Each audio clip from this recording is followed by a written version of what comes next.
ہاں، اکثر انسان نا مایوس ہو جاتا ہے جب وہ کسی کو کوئی اچھی بات بتائے یا بھلائی کا مشورہ دے. جی بالکل، اور اگلا شخص توجہ ہی نہ دے. ہاں، تو ایسا لگتا ہے جیسے ہماری ساری کوشش بیکار گئی اور وقت ضائع ہوا. لیکن آج جن تحریروں کا ہم گہرا مطالعہ کر رہے ہیں نا، وہ اس مایوسی کو بالکل ختم کر دیتی ہیں. بالکل صحیح کہا آپ نے. آج کی اس تحقیقی نشست میں ہم فیضان سنت کی تحریروں پر مبنی اپنی گفتگو کے سلسلے کو آگے بڑھا رہے ہیں، اور میں بتاتی چلوں کہ ہمارا مقصد ان تحریروں کو بالکل ان کی اصل شکل میں ایک غیر جانبدارانہ انداز میں کھول کر سمجھنا ہے. جی، ہم یہاں کسی مخصوص عقیدے کی حمایت نہیں کر رہے ہیں، بلکہ صرف یہ دیکھ رہے ہیں کہ ان ذرائع میں جو دعوے کیے گئے ہیں ان کی بنیاد کیا ہے. بالکل، جیسے کہ بسم اللہ کی حیرت انگیز طاقت، اولیاء کی کرامات اور روحانی تربیت کا جو تصور پیش کیا گیا ہے وہ اصل میں ہے کیا. تو شروع کرتے ہیں پہلے نقطے سے، جہاں کسی کو نصیحت کرنے کے اجر کا ذکر ہے. یہ گفتگو کا بہترین آغاز ہے. ان تحریروں میں اس موضوع کو سمجھانے کے لیے امام غزالی کی مشہور کتاب مکاشفۃ القلوب کا حوالہ دیا گیا ہے. اس میں ایک بہت ہی روحانی مکالمے کا ذکر ہے جو حضرت موسیٰ اور اللہ تعالیٰ کے درمیان ہوا. حضرت موسیٰ نے پوچھا کہ اس شخص کا کیا انعام ہے جو اپنے بھائی کو نیکی کی طرف بلاتا ہے. اچھا، تو اس کا جواب کیا دیا گیا؟ جواب میں اللہ تعالیٰ نے فرمایا کہ اس کے منہ سے نکلنے والے ہر ایک جملے کے بدلے 1 سال کی عبادت کا ثواب لکھا جاتا ہے، اور اللہ کو اس شخص کو جہنم کا عذاب دینے سے حیا آتی ہے. واہ، مطلب اگر اسے انسان کی نفسیات کے تناظر میں دیکھا جائے تو یہ ایک بہت بڑا سہارا ہے. ہم اکثر نتائج کے بارے میں سوچ کر پریشان ہوتے ہیں نا. بالکل، لیکن یہاں اصول بالکل مختلف ہے. اجر نتیجے پر نہیں بلکہ کوشش پر ہے. اسی تسلسل میں نبی کریم صلی اللہ علیہ وآلہ وسلم کا یہ فرمان بھی پیش کیا گیا ہے کہ اگر کسی ایک شخص کو بھی ہدایت مل جائے تو یہ پوری دنیا کی بادشاہت سے بہتر ہے. یہ تو ایک زبردست توقع سیٹ کرتا ہے کہ ہمارا کام صرف پیغام پہنچانا ہے. لیکن ان تحریروں کا مطالعہ کرتے ہوئے ایک اور چیز سامنے آتی ہے. جی، وہ کیا؟ ان میں دعویٰ کیا گیا ہے کہ اللہ پر یقین اور بسم اللہ کی طاقت صرف آخرت کے اجر تک محدود نہیں ہے، بلکہ اس جسمانی دنیا میں بھی اس کے حیرت انگیز اثرات ظاہر ہوتے ہیں. ہاں، آپ اولیاء کی کرامات کی بات کر رہی ہیں. بالکل، خاص طور پر زہر پینے والے کچھ واقعات بیان ہوئے ہیں. ان کی کیا تفصیل ہے؟ دیکھیں، ان ذرائع میں طبی دنیا اور روحانی طاقت کے تصادم کو دکھانے کے لیے حضرت خالد بن ولید کا واقعہ بہت نمایاں طور پر پیش کیا گیا ہے. اچھا. بتایا گیا ہے کہ جب ان کا سامنا آتش پرستوں سے ہوا تو انہوں نے اسلام کی سچائی ثابت کرنے کے لیے ایک انتہائی خطرناک زہر مانگا. انہوں نے صرف بسم اللہ پڑھی اور وہ زہر پی لیا. اور انہیں کوئی نقصان نہیں پہنچا؟ ذرہ برابر بھی نہیں. یہ دیکھ کر وہ آتش پرست پکار اٹھے کہ اسلام ہی سچا دین ہے. اور اسی تسلسل میں ایک اور واقعہ حضرت ابو بکر صدیق کے دور کا بھی ملتا ہے. وہ عیسائی پادری والا؟ جی، عبد المسیح نامی پادری ایک ایسا زہر لایا جس سے 1 گھنٹے میں موت یقینی تھی. حضرت خالد بن ولید نے پھر بسم اللہ پڑھی اور وہ زہر پی لیا اور وہ بالکل محفوظ رہے. لیکن آج کے دور کا انسان جو سائنس پر یقین رکھتا ہے، وہ طبی قوانین یعنی فزیکل لاز کے اس طرح ٹوٹنے کو کیسے سمجھے؟ ان کتابوں میں اس کی کیا منطق دی گئی ہے؟ یہ ایک بہت اہم سوال ہے. ان تحریروں کا بنیادی فلسفہ یہ ہے کہ دنیا کے تمام طبی قوانین جیسے آگ کا جلانا یا زہر کا مارنا یہ خود اللہ کے بنائے ہوئے ہیں. یعنی وہ ان کا پابند نہیں ہے. بالکل. جب کوئی شخص مکمل یکسوئی اور کامل یقین کے ساتھ اس ذات کا نام لیتا ہے جس نے وہ قوانین بنائے ہیں تو وہ قوانین اس شخص کے حق میں معطل یا تبدیل ہو جاتے ہیں. تو کرامات کا مقصد صرف حیران کرنا نہیں ہوتا؟ نہیں، بلکہ اس عظیم تر حقیقت کی طرف اشارہ کرنا ہوتا ہے کہ اصل طاقت اسباب میں نہیں بلکہ مسبب الاسباب میں ہے. یہ بات نا یقین کی اس طاقت کو ایک اور واقعے میں بڑی تفصیل سے بیان کیا گیا ہے. وہ قدیم دور کے بادشاہ اور درویش کا قصہ. ہاں، وہ قصہ تو کرامات کی پوری ایک فہرست ہے. ذرا اس کو کھولتے ہیں تاکہ سننے والوں کو سمجھ آئے کہ یہ تصور کتنا گہرا ہے. اس میں ہوتا کیا ہے؟ ان کتابوں میں یہ قصہ کچھ اس طرح بیان ہوا ہے کہ ایک ظالم بادشاہ نے ایک ولی اور ان کے ساتھیوں کو پکڑ لیا اور انہیں موت کی دھمکی دے کر شرط رکھی کہ کوئی کرامت دکھائیں. اس ولی نے اونٹ کی مینگنی کی طرف اشارہ کیا تو وہ خالص سونے میں بدل گئی۔ پھر انہوں نے ایک خالی پیالہ گھمایا اور وہ بغیر کسی قطرے کے گرے پانی سے بھر گیا۔ لیکن بادشاہ نے تو اسے تسلیم نہیں کیا ہوگا۔ بالکل نہیں، اس نے اسے جادو قرار دیا اور انہیں آگ میں پھینکنے کا حکم دیا۔ ولی اپنے ساتھیوں اور بادشاہ کے اپنے شہزادے کے ساتھ آگ میں کود گئے۔ بادشاہ کا اپنا شہزادہ بھی؟ جی، اور کچھ دیر بعد دیکھا تو شہزادہ بالکل محفوظ بادشاہ کی گود میں آ کر بیٹھ گیا اور بتانے لگا کہ وہ تو آگ کے اندر کسی باغ میں پھل کھا رہا تھا۔ حیران انگیز۔ پھر زہر کا کیا معاملہ تھا؟ بادشاہ پھر بھی نہ مانا اور ولی کو زہر پینے پر مجبور کیا۔ ولی نے بار بار زہر پیا، اور یہاں ایک بہت دلچسپ تفصیل ہے کہ ان کے کپڑے تو پھٹ گئے لیکن جسم بالکل محفوظ رہا۔ یہاں ایک الجھن پیدا ہوتی ہے، اگر حفاظت مکمل تھی تو کپڑے کیوں پھٹے اور جسم کیوں محفوظ رہا؟ یہ اس قصے کا سب سے گہرا حصہ ہے۔ کپڑے پھٹنا اس بات کی علامت کے طور پر پیش کیا گیا ہے کہ دنیا کے اسباب کا اثر صرف بے جان چیزوں پر ہو سکتا ہے۔ اچھا، یعنی مادی چیزوں پر؟ جی، لیکن جہاں تک انسان کی جان اور روح کا تعلق ہے، جب وہ اللہ کی حفاظت میں ہو تو دنیا کی کوئی طاقت اسے ختم نہیں کر سکتی۔ اور بادشاہ کا کردار؟ وہ انسان کی اس ذہنیت کو ظاہر کرتا ہے جو تعصب میں مبتلا ہو۔ جب تعصب ہوتا ہے تو سامنے موجود حقیقت کو بھی انسان جادو یا فریب کہہ کے جھٹلا دیتا ہے۔ یہ تو قدیم دور کی باتیں لگتی ہیں، لیکن ان کتابوں میں نا اسی یقین اور استقامت کو ایک جدید واقعے کے ساتھ بھی جوڑا گیا ہے۔ ایک مبلغ کا ذکر ہے، محمد منیر حسین۔ جی ہاں، یہ ایک ایسی مثال ہے جو موجودہ دور کے بہت قریب ہے۔ جولائی 1999 کا، یا اس ایک جدید دور کے واقعے کے طور پر دیکھیں تو یہ انتہائی دلخراش لیکن متاثر کن ہے۔ اس میں کیا ہوا تھا؟ محمد منیر حسین دعوت اسلامی کے ایک مبلغ تھے۔ وہ ایک لوری کے نیچے آ گئے۔ ان کا جسم 2 حصوں میں تقسیم ہو گیا۔ عام میڈیکل حالات میں تو ایسی چوٹ کا مطلب فوری موت اور شعور کا ختم ہو جانا ہے۔ بالکل، لیکن حیران کن طور پر ان تحریروں کے مطابق وہ زندہ رہے۔ ان کا شعور برقرار تھا۔ وہ مسلسل کلمہ طیبہ اور درود شریف کا ورد کرتے رہے۔ اپنے جسم کے 2 ٹکڑے ہونے کے باوجود؟ جی، اور نبی کریم صلی اللہ علیہ وسلم کو مدد کے لیے پکارتے رہے۔ پکارتے پکارتے انہوں نے کلمہ پڑھا اور شہادت کے رتبے پر فائز ہو گئے۔ ذہن کا اتنا حاضر رہنا طبعی قوانین سے بالکل ہٹ کر ہے۔ ان تحریروں کے مطابق ایسی بے مثال استقامت اچانک نہیں آ جاتی۔ اس کی اصل وجہ ان کی زندگی کا ایک مخصوص عمل بتایا گیا ہے جسے صدائے مدینہ کہا جاتا ہے، یعنی مسلمانوں کو فجر کے لیے جگانے کی سنت۔ یہ روحانیت کا ایک اہم اصول ہے جو ان ذرائع میں سکھایا گیا ہے کہ انسان آخری وقت میں وہی کرتا ہے جس کی اس نے پوری زندگی مشق کی ہو۔ بالکل، بتایا گیا ہے کہ وہ روزانہ لوگوں کو فجر کے لیے جگایا کرتے تھے، اور یہاں ایک بہت ہی باریک روزمرہ کا اصول بھی سمجھایا گیا ہے جگانے کے حوالے سے۔ جی، نبی کریم صلی اللہ علیہ وسلم کے مبارک طریقے کا ذکر ہے کہ وہ فجر کے وقت سوئے ہوئے افراد کو کبھی اپنے مبارک پاؤں سے بھی جگایا کرتے تھے۔ لیکن عام لوگوں کے لیے کیا احتیاط بتائی گئی ہے؟ عام لوگوں کے لیے ایک نفسیاتی اصول پیش کیا گیا ہے کہ کسی کو پاؤں سے نہیں بلکہ ہاتھ سے نرم انداز میں جگانا چاہیے۔ ہاں، کیونکہ اگر کوئی بزرگ یا اولیاء پاؤں سے جگائیں تو وہ سعادت ہو سکتی ہے، لیکن عام انسان کو احتیاط کرنی چاہیے تاکہ سونے والے کو غصہ نہ آئے اور بدمزگی نہ ہو۔ بالکل، اس سے اندازہ ہوتا ہے کہ یہ تحریریں صرف آخرت کی بات نہیں کرتی بلکہ عام زندگی کے آداب کا بھی خیال رکھتی ہیں۔ نیند سے اچانک جگانا کسی کو چڑچڑا کر سکتا ہے۔ یہی نرمی اور خلوص جب جمع ہوتا ہے نا تو اس کا نتیجہ آخری وقت میں ظاہر ہوتا ہے۔ کلمہ طیبہ کے ثواب کو واضح طور پر نبی کریم صلی اللہ علیہ وسلم کے اس فرمان سے جوڑا گیا ہے کہ جس کا آخری کلام لا الہ الا اللہ ہوگا وہ جنت میں داخل ہوگا۔ اور منیر حسین کا واقعہ اس بات کی عملی دلیل کے طور پہ پیش کیا گیا ہے کہ دین کی ایسی خدمت دراصل قبولیت کا درجہ پاتی ہے۔ جہاں نیکی کی ایسی عظیم منزل ہے، وہیں ان کتابوں میں اس راستے کی رکاوٹوں کا بھی ذکر ہے۔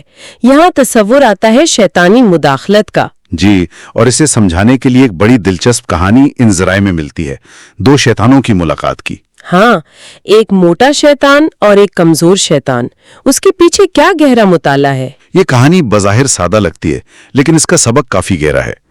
بتایا گیا ہے کہ کمزور شیطان کی ڈیوٹی ایک ایسے نیک آدمی کے ساتھ لگ گئی ہے جو ہر کام سے پہلے بسم اللہ پڑھتا ہے۔ تو اس کی وجہ سے وہ کمزور ہو گیا؟ بالکل، وہ شیطان بالکل بے بس اور تھکا ہوا ہے۔